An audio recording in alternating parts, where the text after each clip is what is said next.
difficile de la construction était le piédestal, bien que le statut soit destiné à être un cadeau. L'ambassadeur des États-Unis nous a exhorté à suivre les démons du président Crown. Nous avons accepté à chaque fois. Nous avons reçu des exigences de taille variable pour le piédestal. Après 4 ans de demander des modifications de la taille du piédestal ont cessé. Les gens se demandent pourquoi le piédestal est tellement plus grand que la dame. Tout ce que je le dis, c'est demander aux Américains.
Island era orribile.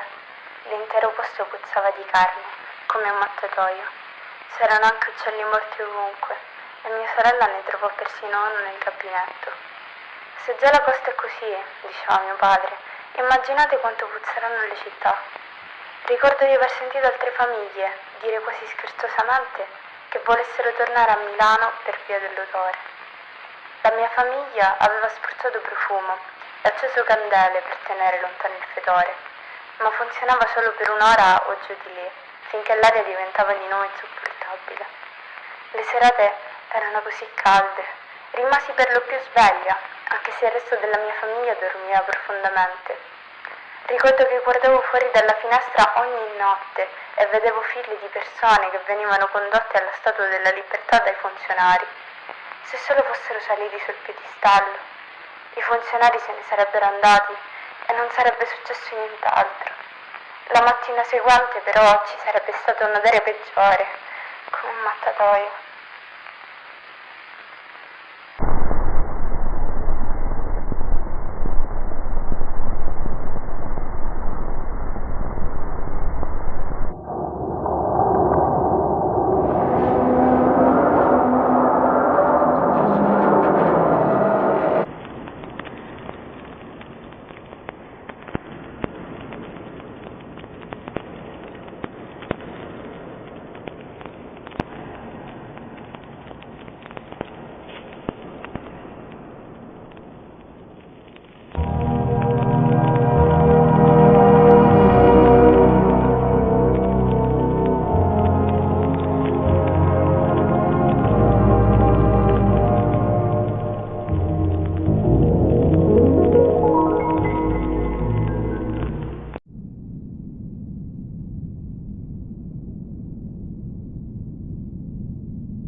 During a program of ABC Evening News, anchor Peter Jennings told viewers to look forward to next week for a special broadcast of national significance.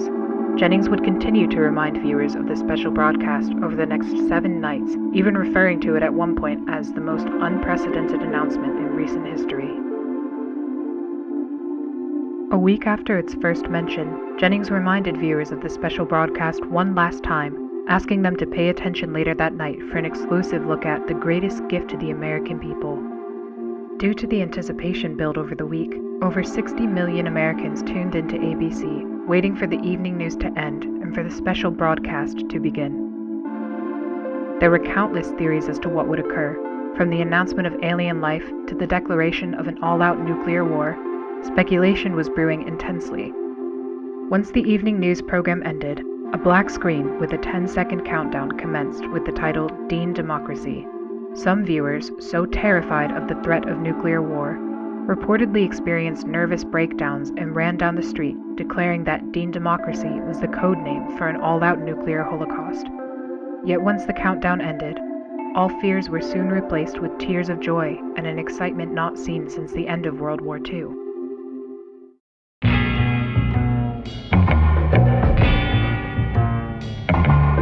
What are we waiting for? Let's bring them back home.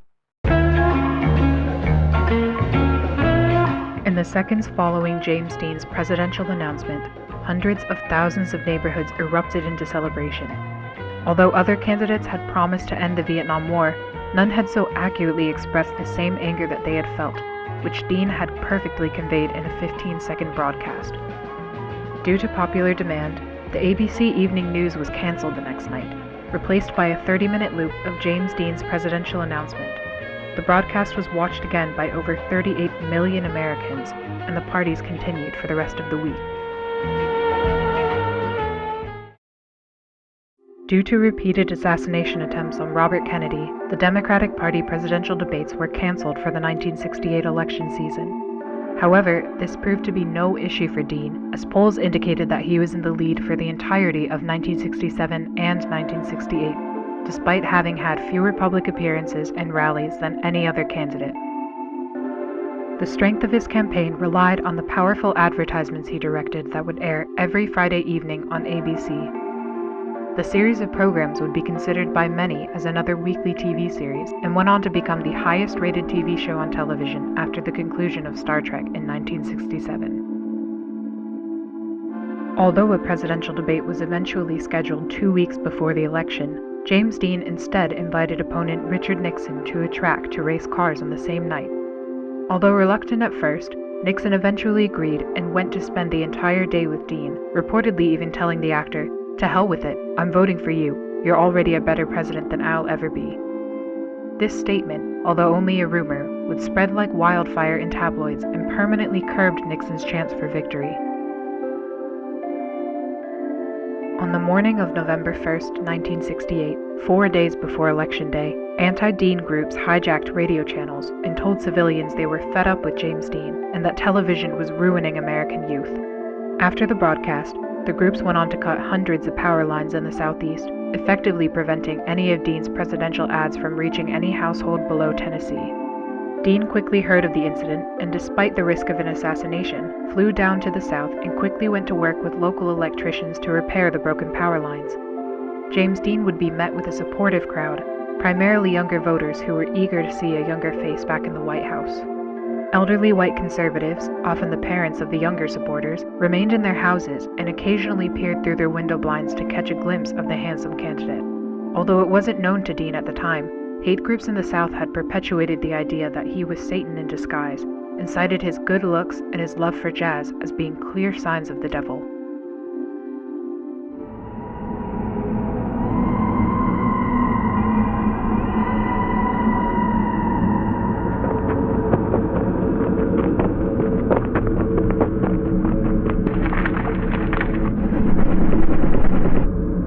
James Dean is no man.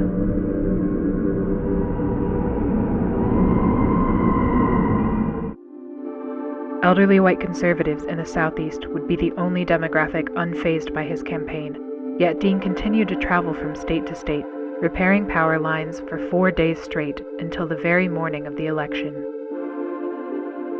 On November 5, 1968, James Dean received 75% of the popular vote with 395 electoral votes. Nixon congratulated Dean in a phone call the following morning, but Dean refused to acknowledge the win and instead asked to race cars again at the track.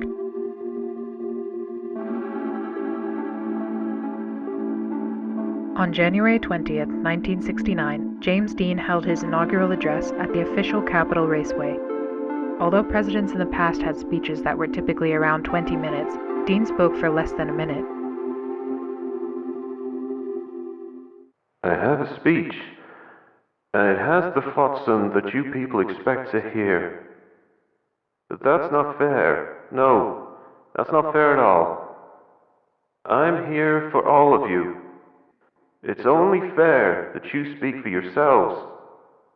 My words shouldn't be louder than yours. So I brought many other guests to speak. They're just people like you and I. In the same time that many other presidents have spoken by themselves, America will speak. Thank you.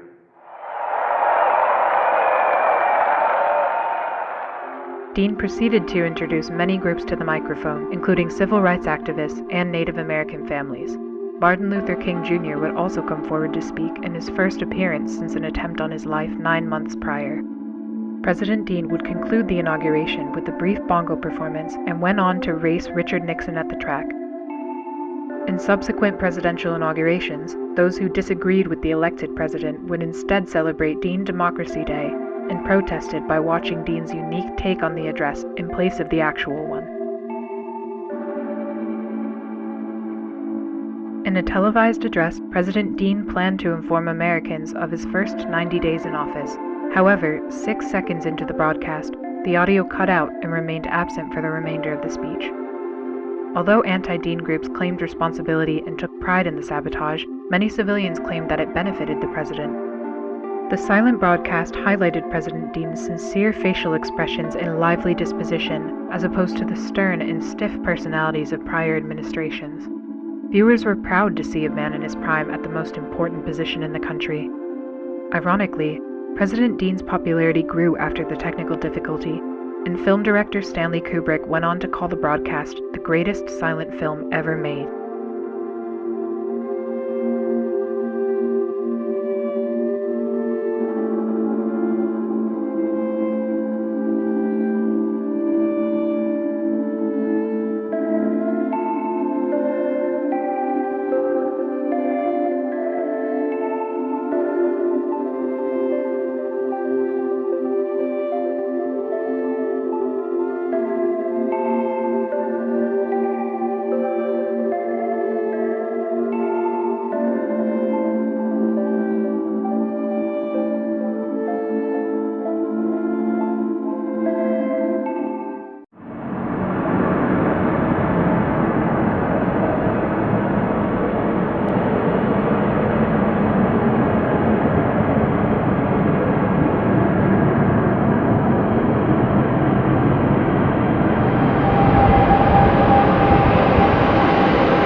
I was a Lincoln Looker for 2 weeks. It was terrifying. One moment you're at home answering the door, and the next you're stuck in some kind of suit.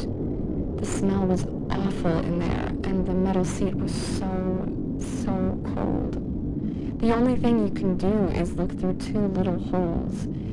It was some kind of mask, and whenever the sun shined near, I could see the inside of it. It was a familiar face. Every few nights, straws would be put through the holes, and someone would feed me some weird soup. After 2 weeks, they found out that they had misidentified me, and I wasn't the correct Lincoln Looker. Reagan apologized to me personally, and I was released with some monetary compensation. They don't care if I talk about it or not. No one would take me seriously. Lincoln looking is just too absurd.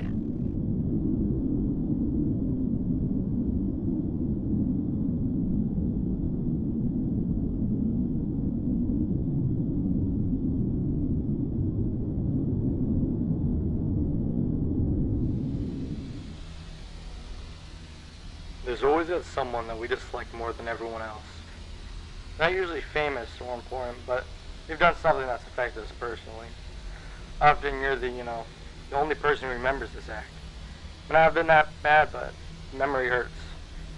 Everyone experiences this, and the president is no exception. Except he can do something about it.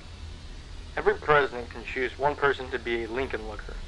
After the alibi is fabricated, the person is abducted from their home, and they stay a Lincoln Looker for as long as the president sits in office.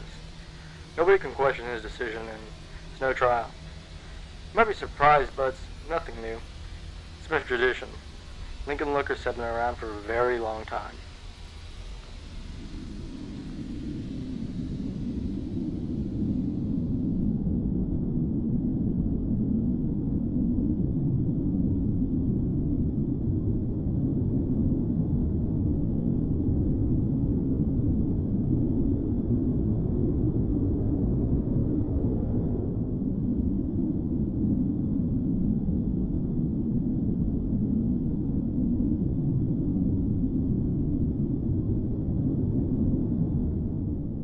Hello, we are not available now. Please leave your name and phone number after the beep. We will return your call. Hey, Eunice. It's Howard. I don't know what I just saw. I was at the top of the steps, reading the inscriptions and talking to visitors, when I started to hear a faint scratching sound. I didn't think much of it at first, but when I got close to the chair, I realized that the scratching was coming from inside the marble. So I went to a guard and asked whether she could do anything about animals that could be trapped in there. She told me not to worry about it, and that they'd take care of it once there were fewer visitors. A few minutes passed, and the scratching became much louder. I went back to the guard and asked what kind of animals usually got stuck in there, and she said, wild animals. The sound started to make visitors anxious. I remember one boy pulling so hard at his mother's hand, begging to leave. A blind girl with one of those canes went up to the chair and pressed her head against it to listen. Then she started crying. Her parents tried to pull her away, but she just began to hit the chair with her cane. That's when the guards asked everyone to go back down the steps. I don't know why, and it's going to sound crazy, but I felt compelled to help. So I went to the blind girl and joined her in hitting the marble. The guards tried to pin us down, but the scratching became too loud for even them. It sounded like someone was shaving down a chalkboard. Eventually the marble began to crack, and a few more hits caused the crevice to expand all the way to the top of the chair. There was a sudden burst of air from the damage, and the head suddenly turned toward us. I was afraid it would fall, so I picked the girl up and went down a few steps. The head slowly rotated back into place, and when it started to be pushed upwards, I took out my camera. It was no wild animal.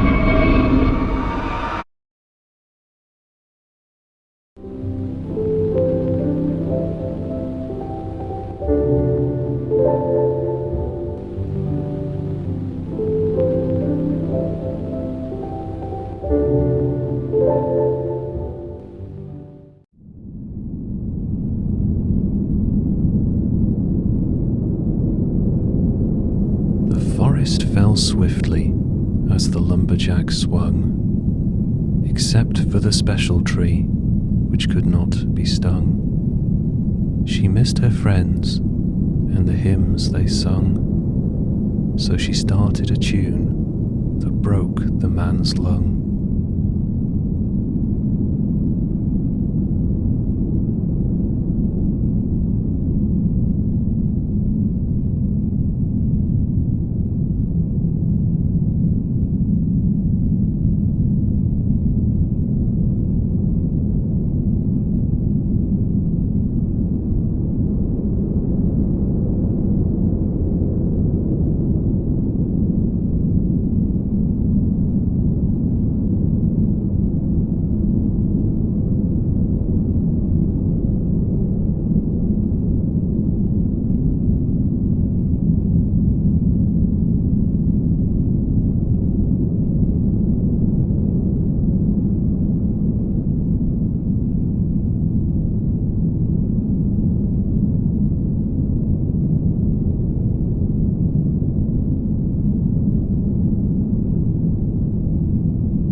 An accidental discovery made by two fishermen has sent shockwaves across the nation.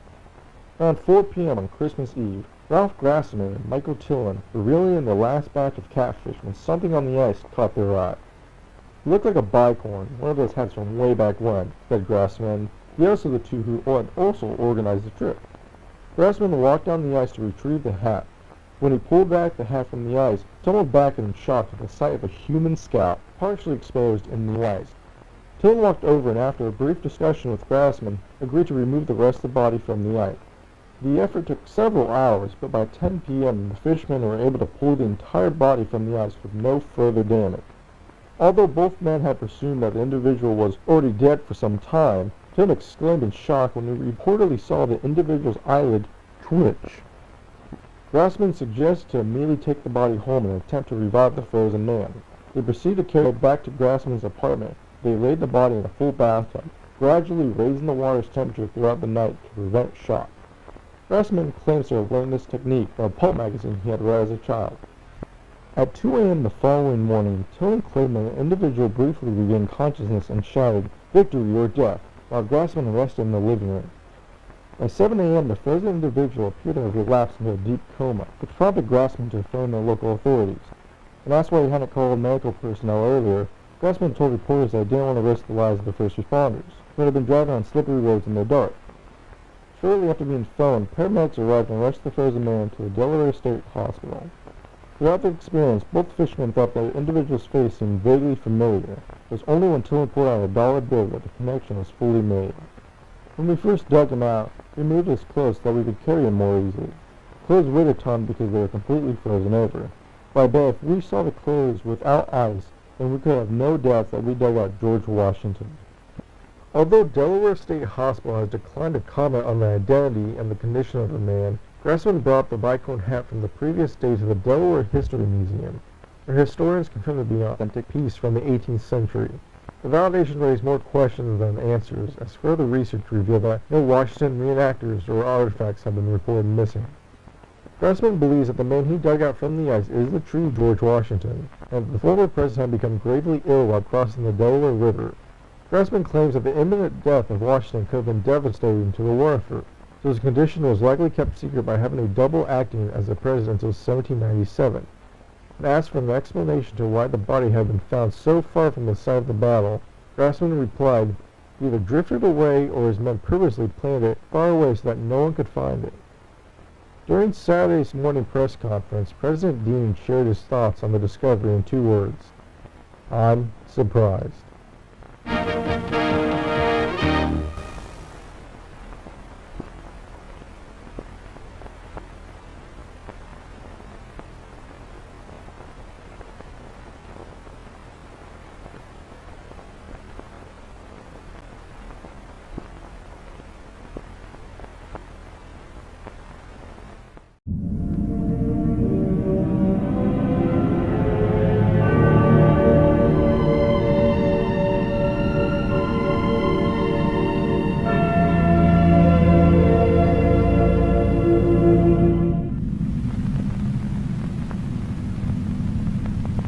During the first winter of the center's construction, the workers set up a Christmas tree just outside the entrance. It was an uncanny sight to see a green fir stand in the middle of what appeared to be a no-man's land. But this tree, humbly ordained with strings of cranberries, buttons, and tin cans, greatly affected me. It demonstrated that even in the darkest of times, the American people will light the beacons of hope.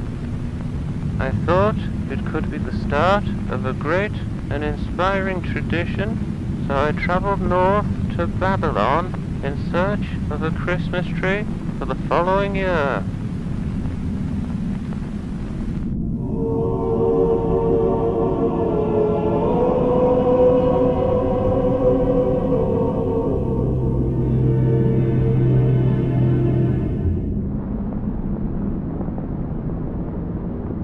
For 12 days and 12 nights, Mr. Rockefeller looked for the best tree in the forest. "How about this one, Mr. Rockefeller?" No, no, it's much too short. How about this one, Mr. Rockefeller? No, no, it's much too tall. How about this one, Mr. Rockefeller?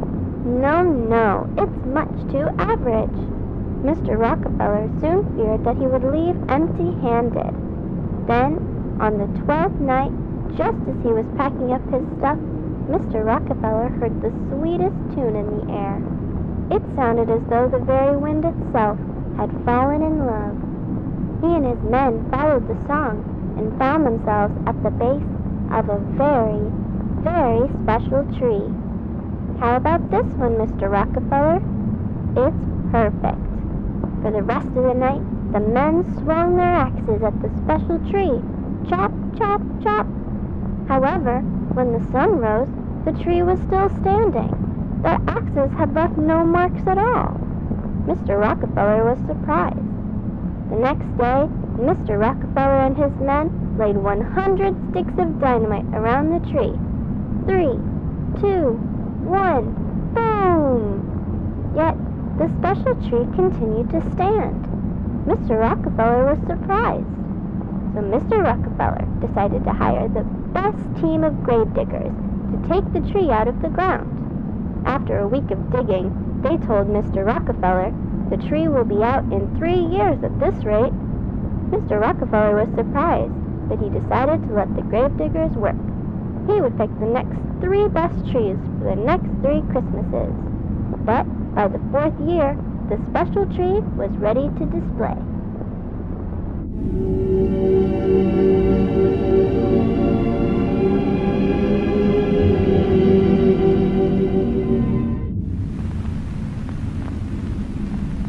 For the last 2 years, I have seldom mentioned the tragedy that occurred at the center. Many have taken offense at my silence, claiming it to be the result of a desensitization to workplace accidents. Indeed, I have seen enough accidents in 3 lifetimes, but nothing could have prepared me for what happened at the center. For some time now, my friends have blamed the center's original construction workers for the tragedy, since it was their very own Christmas tree that had started the whole tradition. But the truth is that their tree brought joy and wonder to the public. It was my tree, and my tree alone, that brought about the unprecedented loss.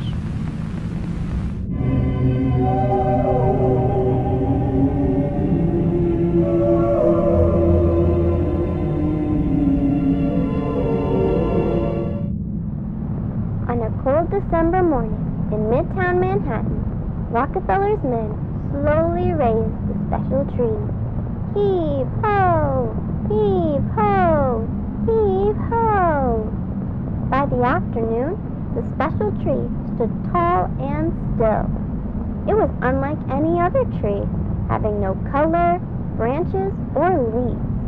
The mayor of New York, Mr. Guardia, thought that the tree was too bare and asked for branches to be added so that ornaments could be hung. Mr. Rockefeller didn't agree. He thought the tree was perfect, just the way it was. But since Mayor Guardia had been one of his best friends, Mr. Rockefeller told his men to glue some branches on. I, Virginia, watched as the men placed branches on the special tree. I had saved my money for over 9 months to purchase a little star ornament because I wanted to be the very first person to decorate the Rockefeller Christmas tree. It laid in my pocket while I watched, because I planned to hang my ornament as soon as the tree was standing. After the final branch had been added and all the men left, I quickly ran up to the tree. But to my astonishment, the lowest branch of the tree was over twice my height. I jumped as high as I could, but still, the lowest branch was out of my reach. I was very disappointed. I wanted to be the very first person to decorate the tree, but now I had no chance. Unless I called my friends. At once, I began counting my friends on my fingers. There was Helen, Charles, Elizabeth, Alice, Joseph, Elsie, Orville, Edith, Olive, and Philip. 10 friends that I could ask for help. Then I realized that 10 friends standing on each other's shoulders could put me at the very top of the Christmas tree. My star could be the first and the tallest. Without a second to spare, I ran from door to door asking for help. Knock, knock, knock. Helen, are you there? Knock, knock, knock. Charles, are you there? Knock, knock, knock. Elizabeth, are you there? Eventually, I gathered all 10 of my friends at the bottom of the Rockefeller Christmas tree. I told them my plan, to have them all stand on each other and form a ladder for me to climb to the top. My friends understood my excitement, and they quickly started to climb onto each other's shoulders. Ow! Helen had stepped on Charles' fingers. Ow! Charles had stepped on Elizabeth's fingers. Ow! Elizabeth had stepped on Alice's fingers. After many groans and tumbles, my friends formed a sturdy ladder, and I began to climb. My joy grew with every passing face, and before I knew it, I was at the very top, looking down at the tree. My ladder of friends swayed back and forth, and occasionally felt like it was about to collapse. But I tuned out the movement and focused on the tree. Closer, friends, closer. Then I secured the metal star at the top of the tree. It was perfect. Hooray! Victory! I'm the first! Just then, there was a strange sound. The tree began to shake. Its glued branches fell off all at once, and the entire tree slowly bent backwards. Soon, the very top of it touched the ground, forming a perfect arc. It was like a very strange rainbow. My heart sank as I saw my star gently slide to the ground from the tree's top. Bolts of lightning then shot out from inside the arc of the tree, producing thunderous booms. The lightning scared my friends and me.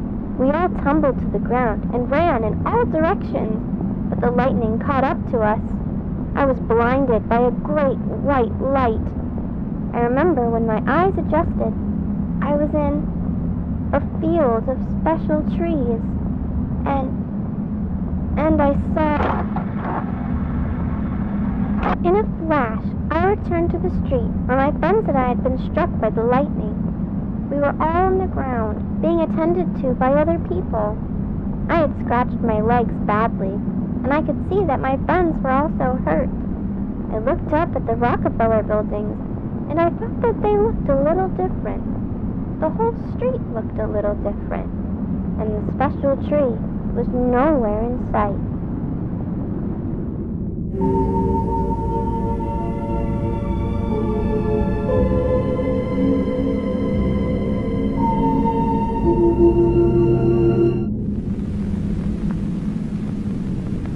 It is only natural for the reader at this point to wonder why the incident has been referred to as a tragedy.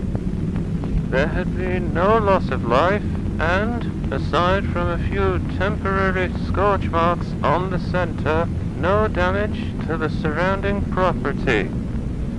I too assumed it was a mostly inconsequential event, likely an electrical accident whose effects were exaggerated by the children at the scene. I was grateful that every life involved had been spared. A death at the center would have weighed heavily on my mind for some time. But when I encountered the results of the children's medical examinations, I wished that a death had occurred in place of the unfathomable.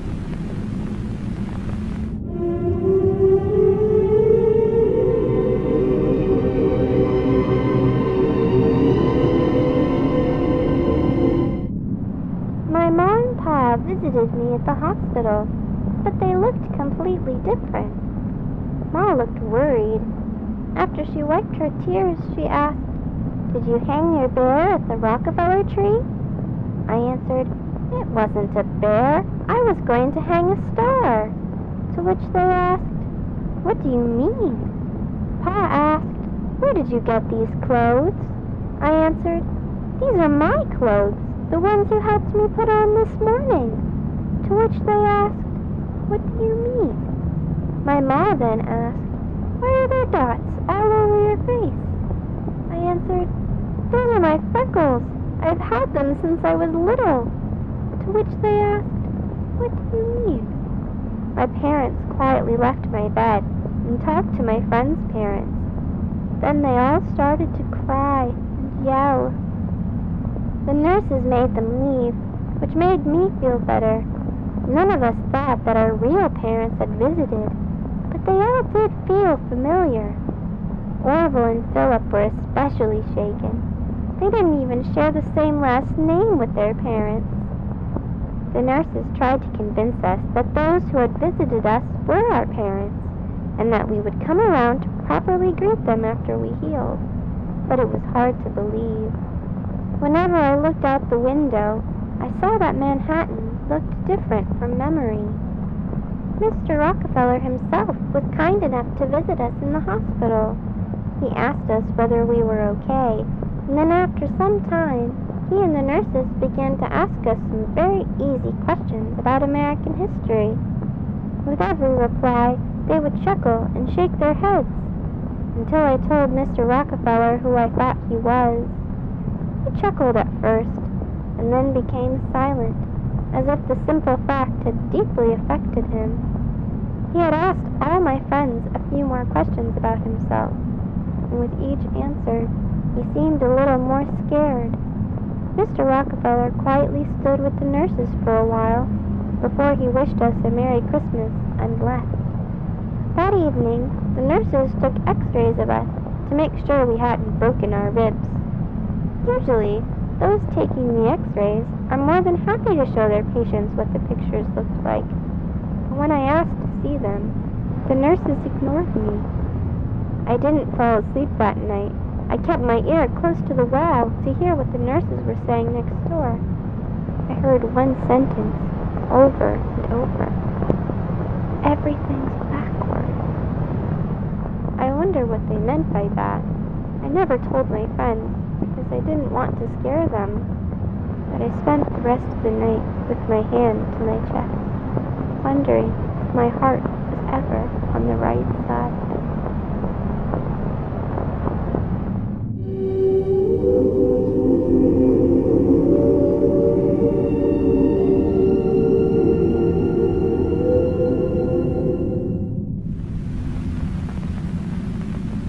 For several weeks, the children were kept under observation at the Columbia Presbyterian Hospital. I visited them as soon as I had the chance to. All the families of these children were deeply unsettled, for they had all independently come to the conclusion their child had been replaced by a doppelganger. They claimed that these new sons and daughters possessed substantial differences from their real children. The majority of differences involved altered physical attributes and the inability to recognize familiar locations and characters, such as their parents and their homes. Two boys even claimed to have names different to those that their mothers had given them at birth. But of all the discrepancies, the most bizarre was their faulty recollections of notable persons and events. For instance, each of the affected children claimed that I had become the wealthiest man in America through an oil monopoly. It is common knowledge that I did indeed work at an oil refinery in my youth, but to entirely deny my 2 terms as president and insist instead that I had always been a mere philanthropist struck me as being particularly odd. The families were agonized by the children's behavior. Some continued to search for their real children. I support their endeavors, for I do not believe that the children's afflictions were the result of hysteria. Every day, I find myself recollecting the day that I had selected the tree.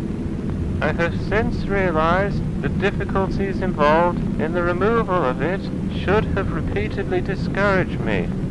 And had I been discouraged, the families of those children would not be experiencing the anguish that they currently have. Perhaps I never had the opportunity to select another tree. Perhaps I was meant to select that tree regardless of my persistent character. Perhaps we are all trolleys, forced to follow the path of the track to each of our destinations. I take solace in that thought. Or perhaps the tree chose me.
5 aprile.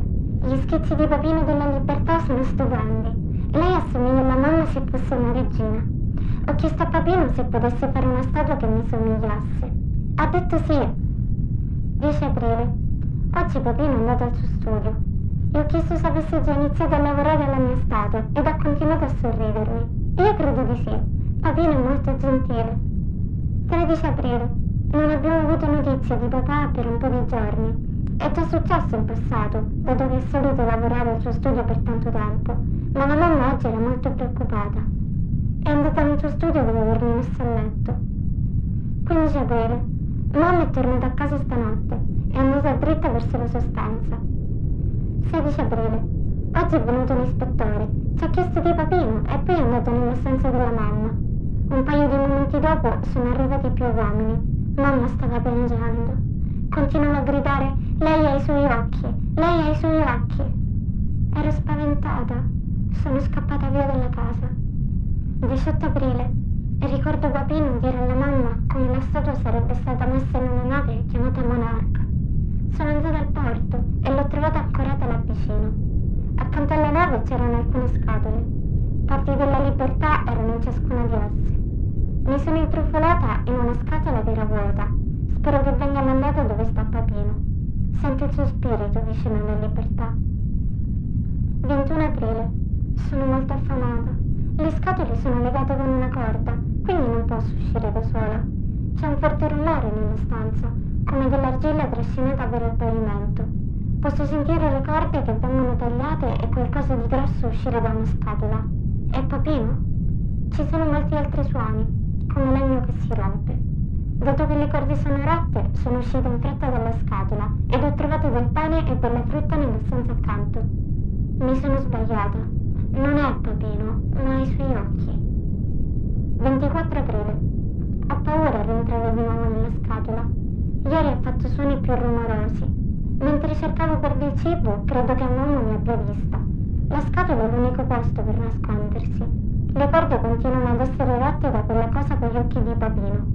Ho paura che quella cosa o quell'uomo possano aprire la mia scatola. Non scriverò più molto, perché ho paura di fare rumore. Scriverò nuovamente quando arriverò sulla terraferma. 29 aprile. La cosa con gli occhi di papà oggi mi ha presa. Mi ha tenuta mentre correva attraverso la giungla. La sua spada ha tagliato centinaia di alberi. Non ho potuto vedere molto nel buio, ma ho potuto vedere gli occhi di papà fissarmi da quelle palpebre metalliche. Siamo scesi giù per un buco e in una grotta profonda. Dopo avermi messo a terra, ha acceso un fuoco colpendo le sue braccia contro delle pietre. Ormai è da ore che affila la sua spada con le rocce, ma non ho mai guardato la lama. Oggi, sin da quando ho iniziato a scrivere, la cosa con gli occhi di Papino ha fissato me.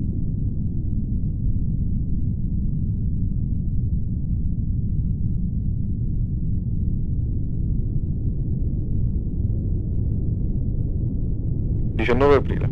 6 casse sono state caricate all'alba. Sono pesanti. Ciascuna di esse contiene una parte di una grossa scultura. 29 aprile. Siamo atterrati a Gibraltar all'alba. La nave ci ha messo ore per approdare nel porto. C'erano molti buchi neri postiglio. Ciascuno di essi ha permesso ad enormi quantità d'acqua di entrare. Senza il catrame saremmo affondati in 3 giorni. Abbiamo aperto le casse per gli ufficiali della dogana. Le casse erano vuote.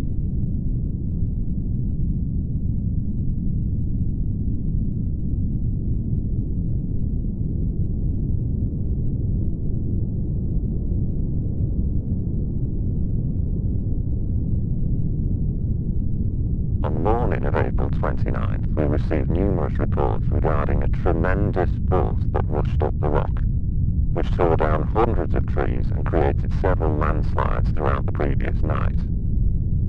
One civilian likened the phenomena to the work of a gigantic crazed faller.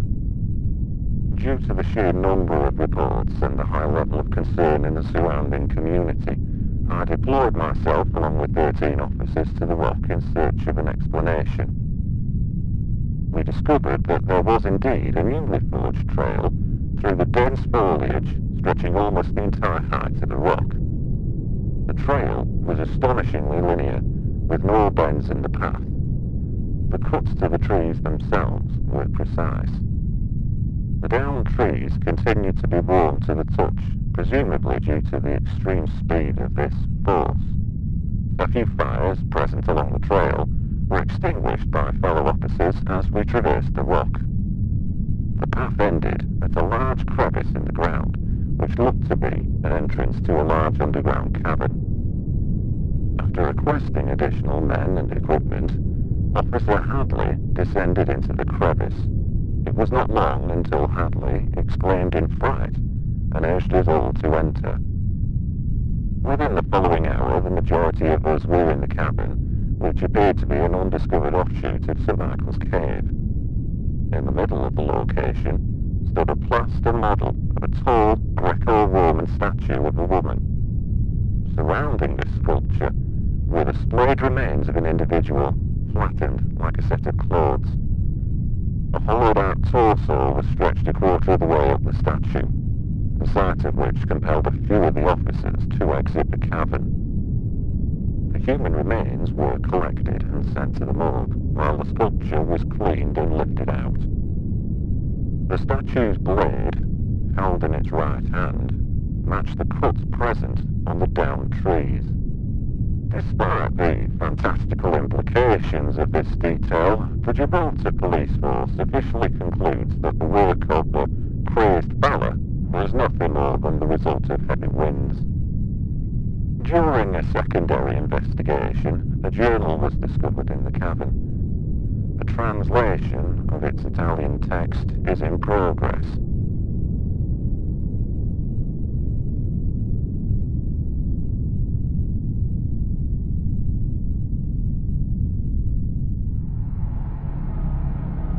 Arrives the tight-knit wooden ship. The plaster body is absent. Instead, a tall, wounded woman sleeping in its vessel, donning a helmet wrapped in a robe, clutching a sword and a damaged shield. Overheard a conversation with the captain, a violent conflict with freedom at the port in Gibraltar.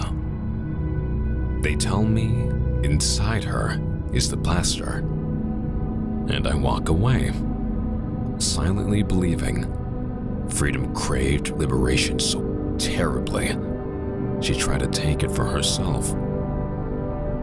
But off the ship, she was dragged away. Freedom locked up. Freedom in chains. They tell me I have to take it out of her. So hook, rope, peel, and pull. When it was done, freedom stood motionless. Freedom stood still. I see the final bronze woman, and I feel as if, maybe even hope, she is only dormant now and will awaken again.